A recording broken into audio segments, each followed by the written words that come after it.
Okay, isang masiglang araw sa ating lahat mga kaibayo. Meron naman tayo ngayong talakaying issue. Ito po ay hindi naman bago sa atin na kilala na ngayon sa social media na ang mga gawang kamalian ng isang tinatawag na relihiyon o samahang MCGI o Member Church of God International Incorporated mga kaibayo. Na ngayon ay may mga membro sila na gustong ipaabot o may mga panawagan sila in short sa kay Senador Hontiveros na sana'y mapakinggan na raw o marinig na raw sana at mabigyan ng aksyon itong reklamo nitong mga miyembro mismo ng MCGI na relihiyon mga kaibayo na kung diin gusto nilang maimbestigahan na itong samahang MCGI na kanila mismong relihiyon mga kaibayo na mayroon daw itong mga katiwalian sa loob nito na hindi alam ng taong bayan mga kaibayo.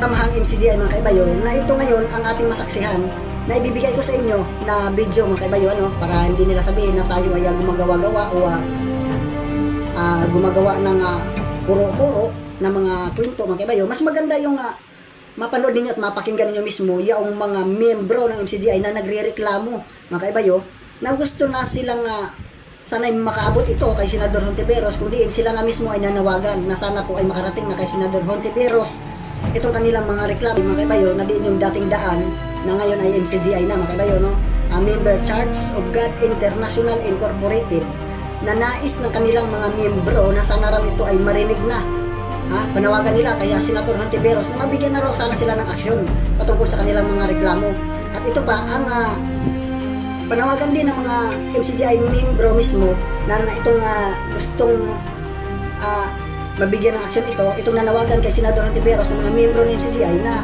panawagan nila sa kanilang mga kasamahan na naiwan pa sa loob ay huwag daw basta-basta muna kayong umalis. Huwag kayo muna basta umalis hanggat wala pa kayong nahagilap na mas matibay pa ng mga ebidensya patungkol sa mga kagagawan o mga kasalukuyang panahon ngayon na ginagawa ng MCGI mga kaibayo.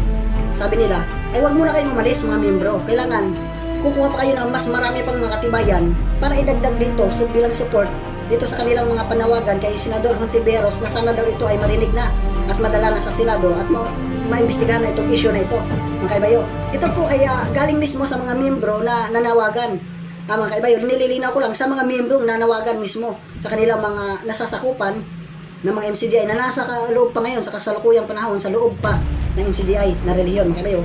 Pangalawa, ang panawagan nilang ito ay sana'y makarating kay Senator Hontiveros mga kaibigan. Ngayon para hindi nila sabihin na tayo ay gumawa ng kwento para sa kanila, ito panoorin natin mga kaibayo itong video na kanila mismo mga panawagan mga kaibayo. Pakinggan natin at atin ng pag-isipan mga MCGI kung ano ang ating mga gagawin. Kailangan mas marami pa kayong mga ebidensyang makukuha laban sa inyong relihiyon mga kaibayo kung tayo man ay kung darating sa point na kayo ay maharap na ni Senador Hontiveros. Kaya ito pakinggan natin ang video ito mga kaibayo para malaman natin kung gaano katotoo ang ating mga sinasabi rito. Hindi tayo gumagawa-gawa ng kwento mga kaibayo Ito mismo yung mga miyembro mismo nila ang nanawagan kay Senator Hontiveros. Pakinggan natin narito ang video. Hindi ka habang nakikinig kasi ako mga kapatid, parang gusto kong manawagan.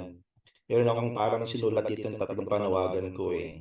Sa unang panawagan ko, alam ko recorded naman ito somehow.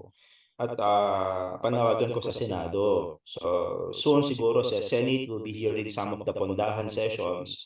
So Risa Hontiveros, kagalang-galang na Risa Hontiveros, imbestigahan niyo po sana ito, ang kultong ito ng MCGI na dating tawag ay dating daan.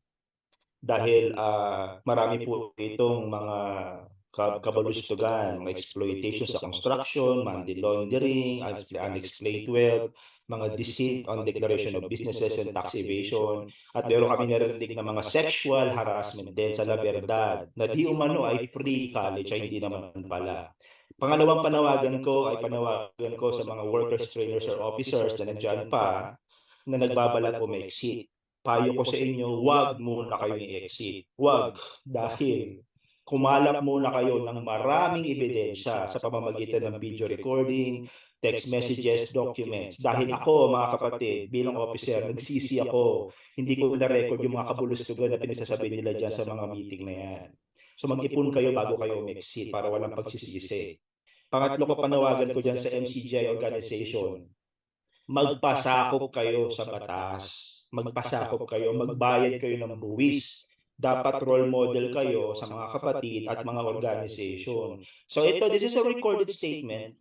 I can be meron akong mga konting ebidensya and I can stand as a witness. So manda kayo at sa iba pa, kumanda tayo dahil kung yung pipitsuging kulto na nasa probinsya dyan sa Mindanao ay pinatawag, malamang ipatawag din ito. Itong isang bobong subo na ito at duwag na nasa aparador, mga kapatid. Yun lang